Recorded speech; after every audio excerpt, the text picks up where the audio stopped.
وأشهد أن محمدا عبده ورسوله اللهم صل على نبينا محمد وعلى آله وصحبه ومن تبعهم بإحسان إلى يوم الدين. Bapak-bapak dan saudara-saudara sekalian yang semoga kita senantiasa dirahmati Allah. Alhamdulillah, pada malam hari ini insyaallah kita akan melanjutkan kajian kitab Thalathatul Usul wa Adillatuha karya Syekh Muhammad bin Abdul Wahhab rahimahullahu ta'ala. Dan kajian kita di malam ini adalah kajian bagian yang ke-8. Kita akan membahas tentang berharap dan bertawakal hanya kepada Allah. Pembahasan kita pada malam ini ada setidaknya 5 poin utama. Kita akan bahas dalil yang menjelaskan bahwa berharap adalah ibadah. Kemudian yang kedua, kita akan uraikan penjelasan pembagian perasaan berharap yang dianjurkan, yang boleh maupun yang terlarang. Bagaimana berharap yang diperintahkan itu, bagaimana kondisi berharap yang boleh dan mana yang terlarang. Kemudian insyaallah kita juga akan bahas definisi tawakal dan dalil yang menunjukkan bahwa tawakal hanya boleh dipersembahkan kepada Allah. Juga kita akan bahas insyaallah ucapan sahabat Nabi Abdullah bin Mas'ud yang menjelaskan bahwa tawakal adalah anugerah Allah yang menghilangkan keyakinan sial secara batil atau tatayyur. Dan terakhir, poin yang kelima, kita akan bahas juga insyaallah hadis Nabi dari Umar tentang tawakal yang benar akan menghasilkan rezeki yang baik. Kita baca penjelasan dari Syekh Muhammad bin Abdul Wahhab rahimahullah. Wa dalilur raja'i qauluhu ta'ala. Dan dalil tentang berharap adalah firman Allah Ta'ala. Faman kana yarju liqa'a rabbih فَلْيَعْمَلْ عَمَلًا صَالِحًا وَلَا يُشْرِكْ بِعِبَادَةِ رَبِّهِ أَحَدًا. فَمَنْ كَانَ يَرْجُو, dan barang siapa yang berharap liqa'a rabbih, berjumpa dengan Rabb-nya, berjumpa dengan Allah dalam keadaan nikmat, mendapat rahmat Allah, memandang wajah Allah dengan kegembiraan, فَلْيَعْمَلْ عَمَلًا صَالِحًا, maka beramallah dengan amal soleh. Amal soleh itu ikhlas karena Allah, sesuai dengan bimbingan Rasulullah sallallahu alaihi wasallam. وَلَا يُشْرِكْ بِعِبَادَةِ رَبِّهِ أَحَدًا, serta jangan menyekutukan Rabb-nya dalam ibadah. Ini Quran surah Al-Kahfi ayat 110.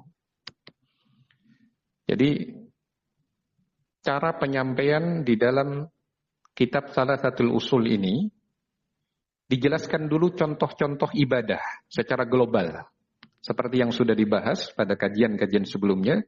Kemudian diuraikan bahwa masing-masing itu merupakan ibadah dengan dalil-dalilnya.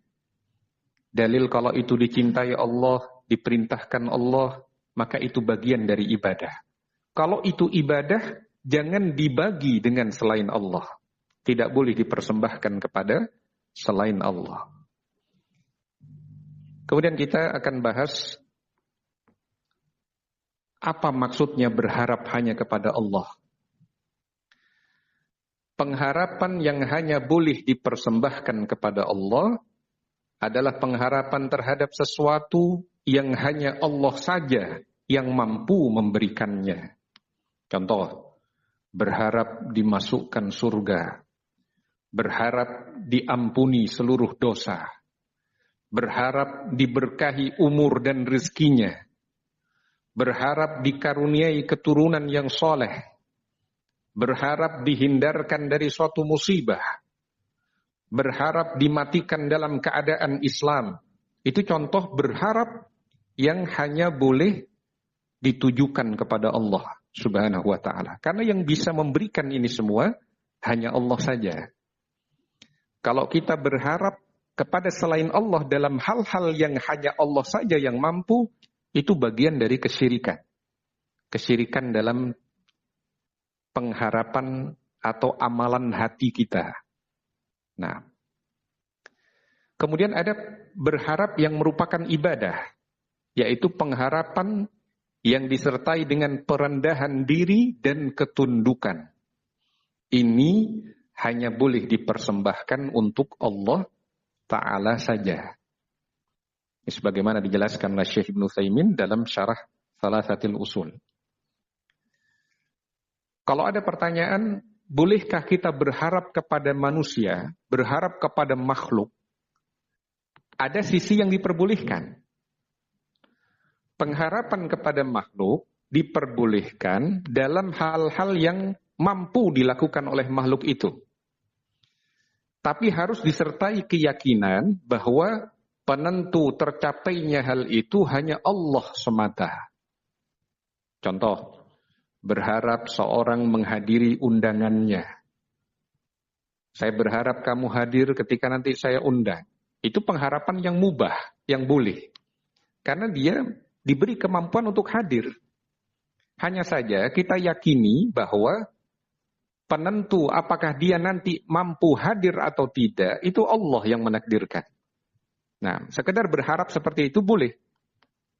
Nah, berharap agar seseorang belajar dengan rajin, misalkan, supaya tercapai cita-citanya, boleh saja, tidak ada masalah. Nah, kemudian diingatkan juga oleh Syekh Ubaid Al-Jabiri dalam kitab Ithaful Uqul Bisyarhi Thalatsatil Usul, bahwa dalam ibadah kepada Allah, seorang muslim semestinya menggabungkan perasaan takut dan berharapnya kepada Allah. Kita diingatkan. Ingat bahwa ibadah itu harus seimbang. Perasaan takut dan berharap. Takut siksaan Allah. Takut azab Allah. Takut amalan kita tidak diterima oleh Allah. Ada perasaan itu. Tapi juga harus ada perasaan berharap juga ketika kita beribadah kepada Allah. Berharap ampunan Allah, berharap rahmat Allah, berharap petunjuk Allah, berharap diberi keberkahan oleh Allah Subhanahu wa ta'ala. Harus ada keseimbangan antara perasaan takut dan berharap itu. Nah, ini diingatkan oleh Syekh Ubaid Al-Jabiri dalam kitab Ithaful Uqul Bisyarhi Thalatsatil Usul. Nah, berikutnya, kalau tadi bicara berharap secara umum, kita telah bahas bahwa pengharapan apa yang hanya boleh kepada Allah. Pengharapan yang itu hanya Allah saja yang mampu. Kita telah jelaskan. Berharap kepada makhluk boleh atau tidak? Boleh. Dalam hal-hal yang makhluk itu mampu untuk memenuhinya. Tetapi kita meyakini bahwa penentu utama keberhasilan itu hanya Allah Subhanahu wa ta'ala. Kemudian kita bahas berharap kepada Allah itu ada yang terpuji dan ada yang tercela. Ini tujuan berharapnya sudah kepada Allah.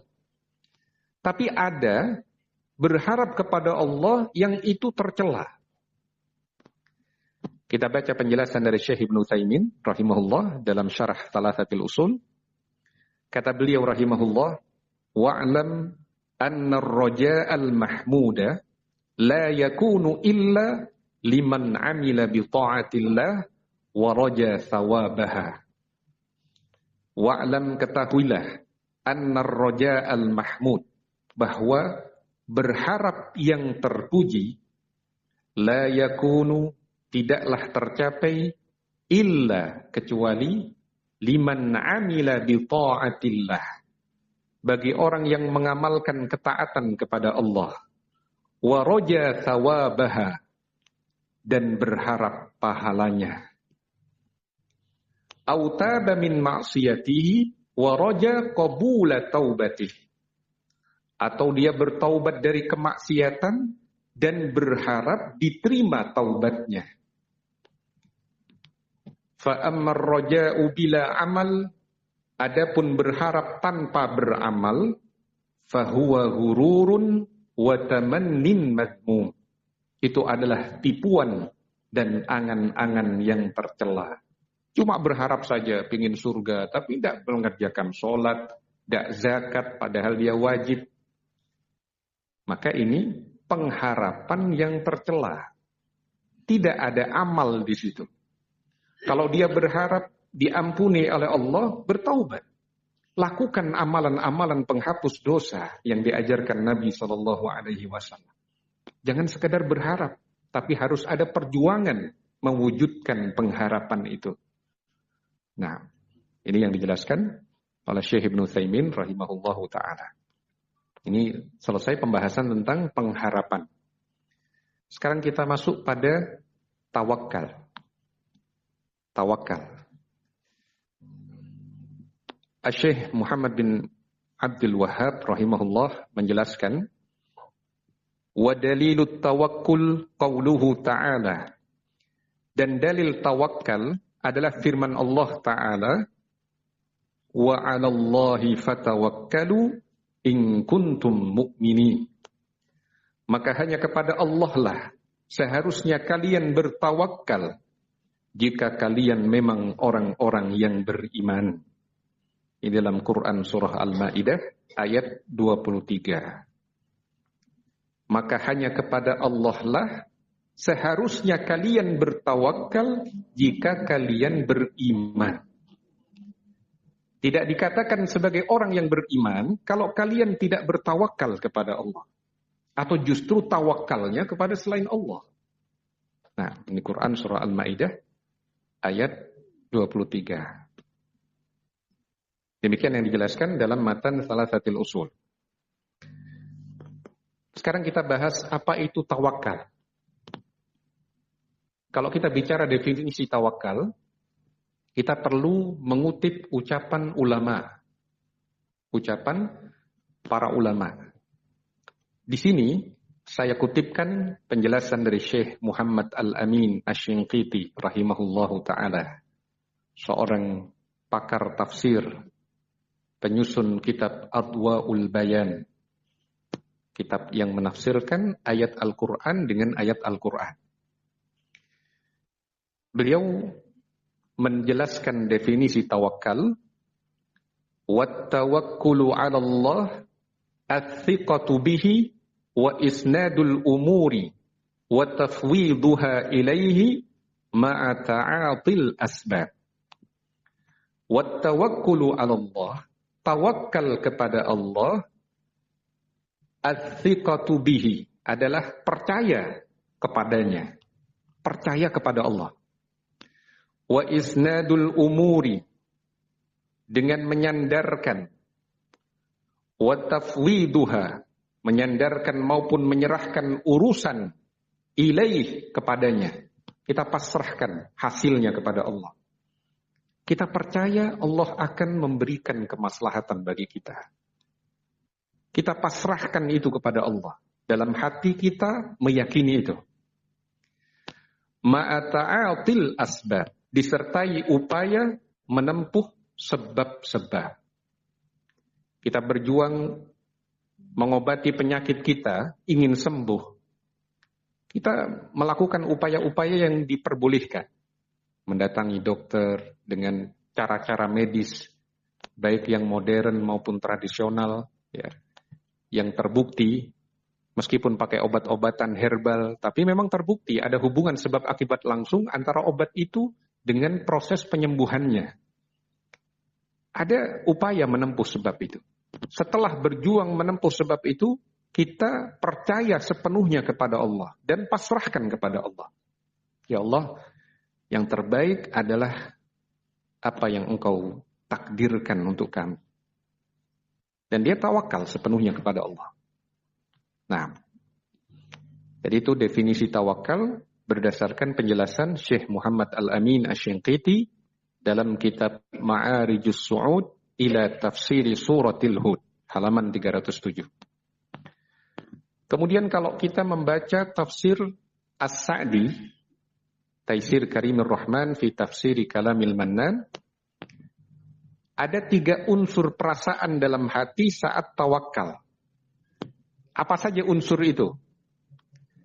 Yang pertama bersandar, al-i'timad, bersandar kita kepada Allah, pasrah.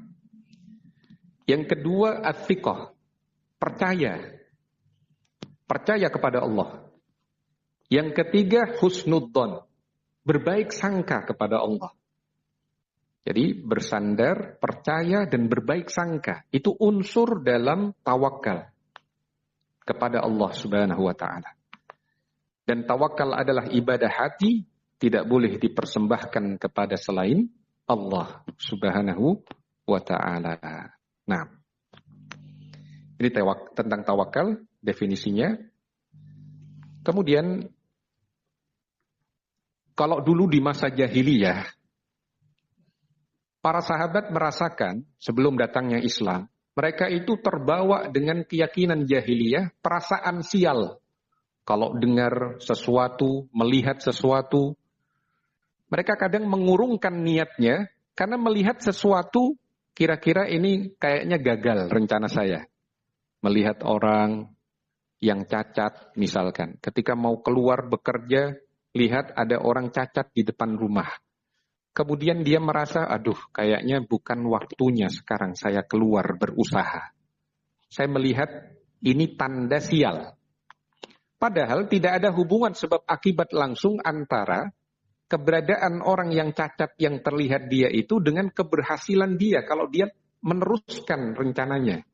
Tidak ada hubungan sebab akibat langsung. Itu dulu, perasaan itu juga dirasakan oleh para sahabat Nabi. Tapi setelah mereka merasakan nikmatnya hidayah di dalam Islam, mereka merasakan anugerah Allah memberikan perasaan tawakal dalam hati mereka. Sehingga ketika melihat ada sesuatu yang dikira akan menjadi sebab kesialan, mereka terus maju saja. Tawakal kepada Allah. Bismillah. Nah, ada ucapan dari Abdullah bin Mas'ud, yang ini sebenarnya sabda Rasul sallallahu alaihi wasallam secara marfu, an Abdullah bin Mas'ud an Rasulillah sallallahu alaihi wasallam qala. Dari Abdullah bin Mas'ud, dari Rasulullah sallallahu alaihi wasallam, beliau bersabda, at-tiyaratu syirkun salatan.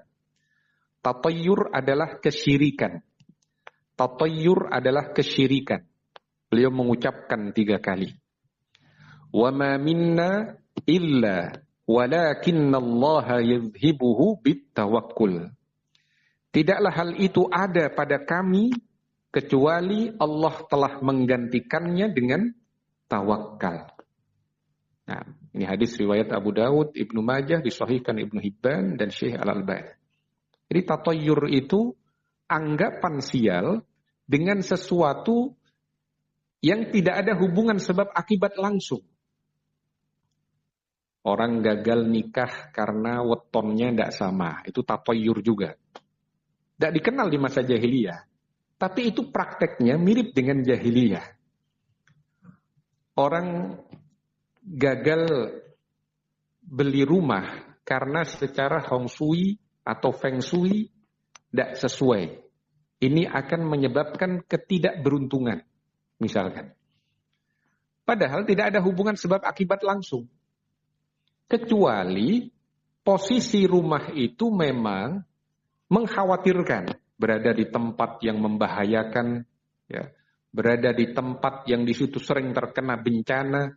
Maka kalau tidak jadi, ini bukan tatayyur sifatnya.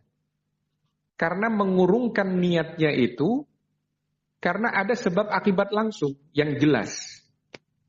Sebab akibat langsung yang jelas, yang disebut dengan sebab qadari ataupun sebab syar'i. Nah, maka dulu para sahabat mengalami perasaan tatayyur itu, tetapi kemudian Allah gantikan dengan perasaan tawakal. Nah, ada keyakinan kalau misalkan hari Rabu di waktu tertentu itu sial, sudah jangan keluar rumah. Itu keyakinan tatayyur juga. Jika tidak ada nas yang tegas di dalam hadis ataupun di dalam ayat Al-Quran maupun hadis yang sahih yang menunjukkan bahwa akan berbahaya kalau keluar. Tidak ada nas yang sahih dan tegas di dalam hadis yang sahih, juga tidak ada hubungan sebab akibat langsung. Maka tidak boleh seseorang membatalkan niatnya karena perasaan tatayyur itu. Yang membuat para sahabat kemudian menghilangkan perasaan tatayyur itu adalah dengan dimunculkannya perasaan tawakal oleh Allah Subhanahu wa ta'ala. Bersandar kepada Allah, percaya kepada Allah, dan berhusnudzon kepada Allah dengan menempuh sebab-sebab. Nah, kemudian Syekh Muhammad bin Shalih Al-Utsaimin menyebutkan, Syekh Muhammad bin Abdul Wahab rahimahullah menyebutkan dalil berikutnya bahwa tawakal itu adalah ibadah. Wa may yatawakkal 'ala Allahi fahuwa hasbuh. Dan barang siapa yang bertawakal kepada Allah, dialah Allah yang akan mencukupinya, memberikan kecukupan kepadanya. Ini Quran surah At-Talaq ayat yang ketiga. Nah, dan yang perlu diingatkan sesuai dengan hadis dari sahabat Umar bin Al-Khattab radhiyallahu an, Rasul sallallahu alaihi wasallam bersabda, "Lau annakum tawakkaltum 'ala Allahi haqqa tawakkuli la razaqakum kama yarzuqut tayra taghdu khimasan wa taruhu bitanan." Lau annakum tawakkaltum 'ala Allah haqqa tawakkuli. Kalau seandainya kalian benar-benar bertawakal kepada Allah, la razaqakum kama yarzuqut tayr. Niscaya Allah akan memberikan rizki kepada kalian sebagaimana Dia memberi rizki kepada seekor burung. Taghdu khimasan, yang berangkat pagi dalam keadaan lapar, wa taruhu bitanan, kembali petang dalam keadaan kenyang. Ini hadis riwayat At-Tirmidzi dan Ibnu Majah dari Umar, lafadznya sesuai riwayat Ibnu Majah. Disebutkan dalil ini, hadis ini oleh Al-Hafidz Ibnu Katsir rahimahullah di dalam tafsirnya menunjukkan bahwa tawakal itu disertai dengan usaha. Bukan hanya pasrah kepada Allah secara hati, tapi juga ada upaya dan usaha. Karena yang dicontohkan oleh Nabi adalah seperti seekor burung yang ketika lapar, dia berangkat pagi keluar sarang, kemudian sore kembali ke sarangnya sudah dalam keadaan kenyang. Dia berusaha mencari rizki. Jika kalian bersungguh-sungguh dalam tawakal kalian kepada Allah, wahai manusia, niscaya Allah akan memberikan rizki kepada kalian sebagaimana Allah memberikan rizki kepada seekor burung yang berangkat pagi dalam keadaan lapar, pulang sore atau petang dalam keadaan kenyang. Ada upaya dari burung itu, tidak hanya menunggu di sarangnya saja, tapi dia berupaya, berusaha untuk keluar menyongsong rizki itu. Dan itu digambarkan sebagai bentuk tawakal yang benar oleh Nabi Sallallahu Alaihi Wasallam. Nah, ini pembahasan kita pada malam hari ini, pembahasan tentang berharap dan bertawakal hanya kepada Allah Subhanahu wa ta'ala dalam kitab Thalathatul Usul wa Adillatuha.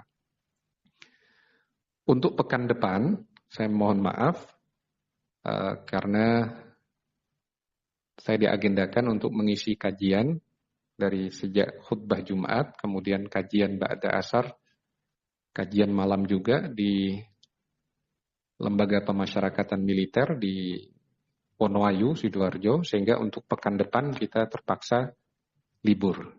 Nah, ini sebenarnya untuk meliburkan kajian malam pekanan kita ini bagi saya berat. Saya berjuang untuk tetap ada sebenarnya.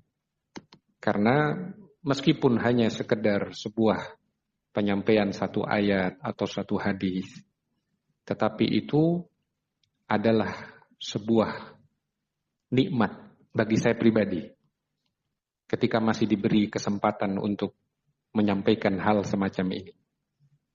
Tetapi karena juga ada permintaan dari lembaga pemasyarakatan militer itu, sehingga mungkin khusus untuk pekan depan kita liburkan. Nah, sebelum kita akhiri, mungkin ada yang perlu disampaikan? Ya. Assalamualaikum warahmatullahi wabarakatuh. Waalaikumsalam warahmatullahi wabarakatuh. Tadi kan hanya berharap pada Allah, tapi harus ada upaya. Ya. Upaya itu dari diri pribadinya atau melalui orang lain, apakah boleh? Ya. Nah. Upaya tersebut. Lalu yang kedua tentang takoyur. Biasanya orang hari ini naas, hari itu dan lain sebagainya. Ya. Tapi jika saya pernah mendengar kalau seseorang itu meninggal pada hari Jumat, maka termasuk yang terbaik katanya. Apakah ini bagaimana sudut pandang berkeyakinan seperti itu? Nah, jadi ada dua pertanyaan, ya. Kalau yang pertama tadi tentang apa? Tawakal. Harus ada upaya. Ya, tawakal harus ada upaya. Kemudian bagaimana? Apakah harus dengan upaya kita sendiri atau boleh lewat orang lain? Ya. Sebenarnya secara asal dari kita sendiri, tetapi boleh kalau itu diwakilkan. Sifatnya mewakilkan boleh.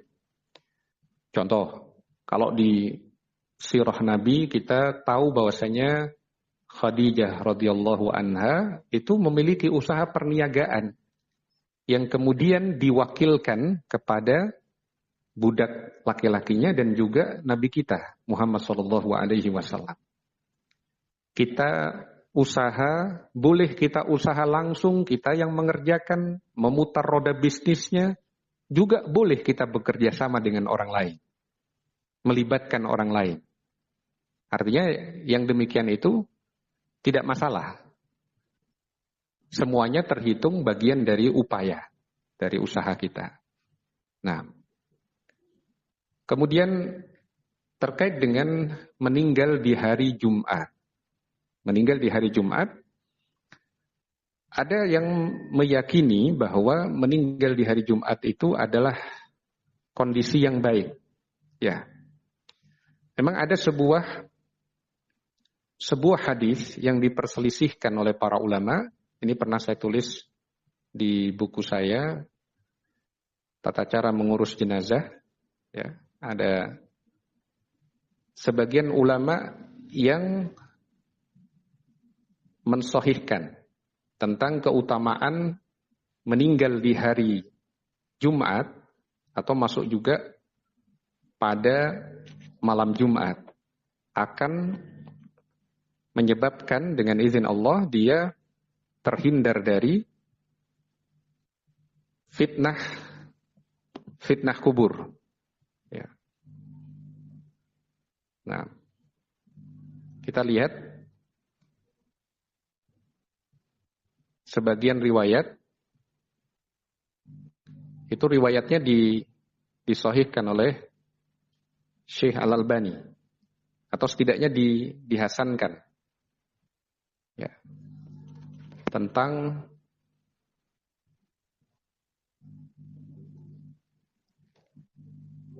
meninggal di hari Jumat atau di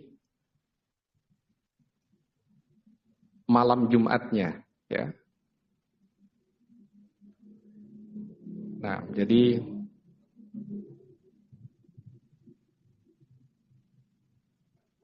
kita lihat di sebagian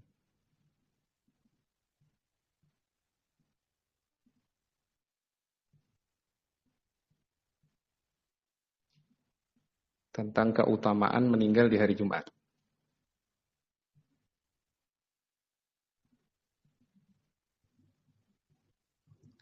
Meskipun sebagian ulama melemahkan hadis itu, seperti Syekh bin Baz termasuk yang melemahkan hadis itu. Jadi coba kita urai, kita lihat dulu hadisnya.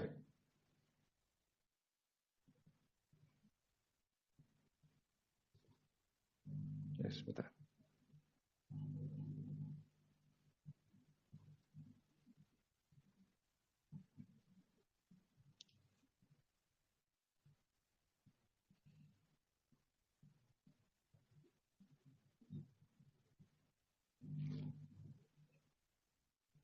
Nah, sepertinya ada di naskah yang lain seperti Aqidah Al-Muzani. Ya. Nah,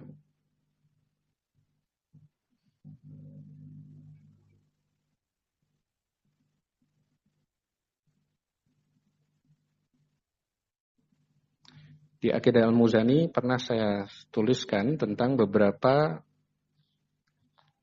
kondisi orang-orang yang mereka ini terhindar dari, ya betul, ternyata di buku Aqidah Al-Muzani. Disebutkan di dalam hadis riwayat At-Tirmidzi, "Ma min muslimin yamutu yaumal jum'ati aw lailatal jum'ati illa waqahu Allahu fitnatal qabri." Ma min muslimin, tidaklah seorang muslim yamutu, meninggal, yaumal jum'ah, pada hari Jumat, au lailatal jum'ah, atau pada malam Jumat, illa waqahu Allahu fitnatal qabri, kecuali Allah akan menjaganya dari fitnah kubur. Artinya fitnah kubur itu ujian, pertanyaan di alam kubur. Ini hadis riwayat At-Tirmidzi, Ahmad, sebagian ulama ada yang melemahkan. Hadis dilemahkan oleh Al-Hafidz Ibnu Hajar dalam Fathul Bari, namun dikuatkan oleh As-Suyuti dalam kitab Syarhus Sudur dan dihasankan oleh Syekh Al-Albani. Wallahu a'lam. Seandainya hadis ini sahih, ya, sebagaimana penilaian sebagian ulama, maka itu memberikan kabar gembira atau memberikan harapan bagi keluarga yang ditinggalkan. Bukan berarti memastikan, tapi berbesar harap. Sebagaimana ketika ada orang tanda-tanda kebaikan husnul khotimah ada pada dia, maka kita bergembira, kita merasa berbesar harap.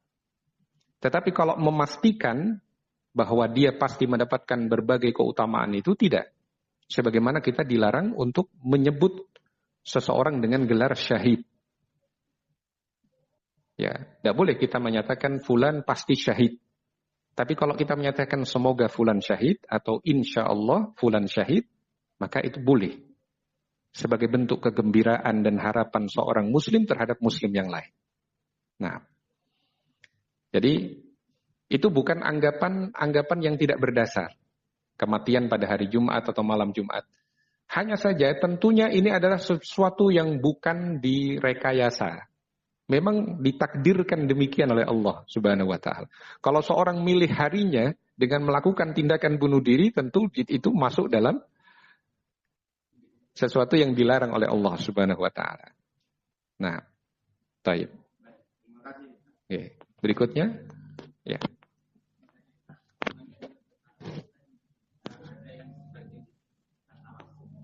Ya.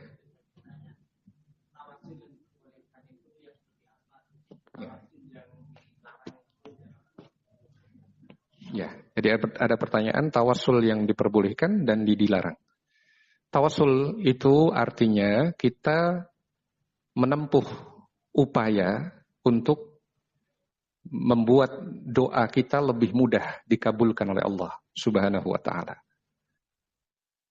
Tawassul yang disyariatkan yang pertama adalah tawassul dengan nama dan sifat-sifat Allah. Karena itu Allah perintahkan.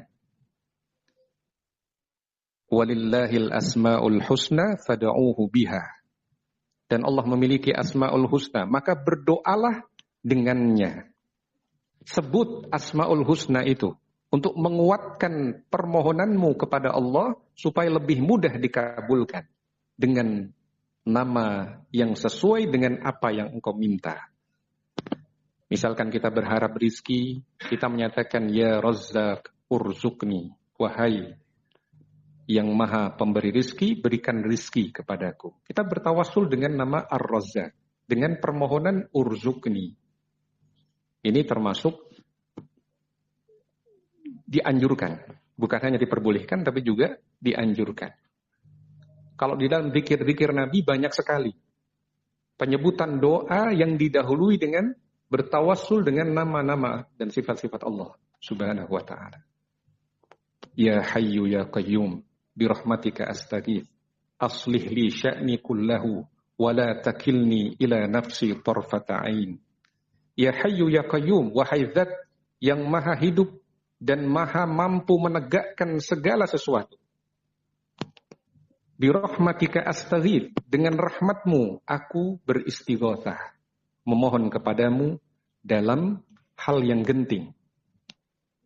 Nah, birahmatika astaghith, aslih li sya'ni kullah, perbaiki keadaanku seluruhnya ya Allah. Wa la takilni ila nafsi tarfata ain. Jangan engkau serahkan aku untuk berjuang sendirian tanpa pertolongan darimu ya Allah.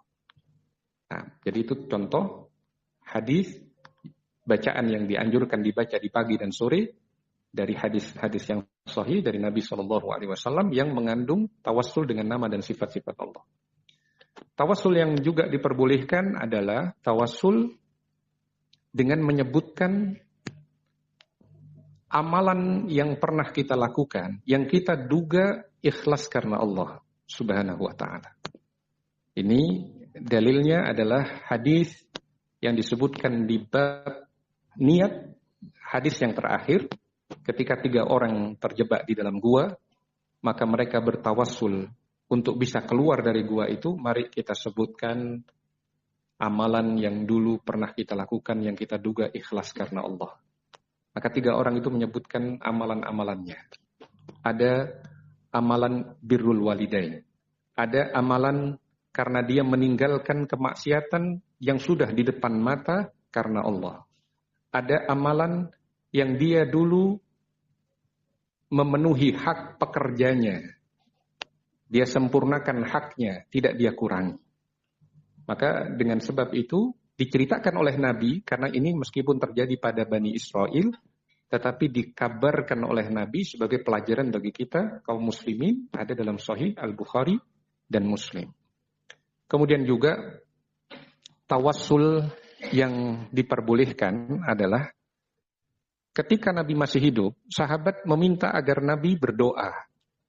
Dalam hadis Anas bin Malik, dalam Sahih Al-Bukhari, juga disebutkan dalam kitab Umdatul Ahkam, ketika seorang masuk di waktu sholat Jumat, Nabi sedang berkhutbah, dia minta, ya Rasulullah, halakatil amwal, wahai Rasulullah, telah binasa harta-harta kami. Kekeringan melanda, minta kepada Allah untuk diturunkan hujan. Maka Nabi yang ada di atas mimbar kemudian berdoa supaya diturunkan hujan. Ini contoh meminta agar orang yang masih hidup mendoakan. Agar orang yang masih hidup mendoakan. Dan ketika Nabi meninggal, Umar bin Al-Khattab ketika menjadi khalifah, beliau meminta kepada Abbas untuk berdoa. Tidak berdoa di makam Nabi Muhammad SAW. Dan ini disebutkan dalam Sahih Al-Bukhari. Nah, maka berkaitan dengan ini, tawassul yang terlarang adalah kalau kita bertawassul dengan orang yang sudah meninggal. Karena Umar bin Al-Khattab tidak melakukan hal itu. Padahal beliau berada di Madinah, yang di situ ada kuburan Nabi SAW. Tetapi justru beliau menyatakan, Qum ya Abbas, fada'ullaha lana. Bangkitlah wahai Abbas, berdoalah untuk kami. Maka Abbas, paman Nabi, berdoa untuk diturunkan hujan, dengan izin Allah turun hujan. Jadi itu contoh tawassul yang syar'i maupun tawassul yang tidak syar'i. Nah, sudah masuk waktu Isya. Kurang lebihnya saya mohon maaf. Pekan depan kita terpaksa libur dan insya Allah semoga di pekan berikutnya lagi kita bisa lanjutkan kajian Thalathatul Usul bagian yang ke-9. Subhanakallahumma wa bihamdika asyhadu an la ilaha illa anta astaghfiruka wa atubu ilaik. Wa sallallahu wa sallama ala nabiyyina Muhammadin wa ala alihi wa sahbihi ajmain. Wassalamu alaikum warahmatullahi wabarakatuh.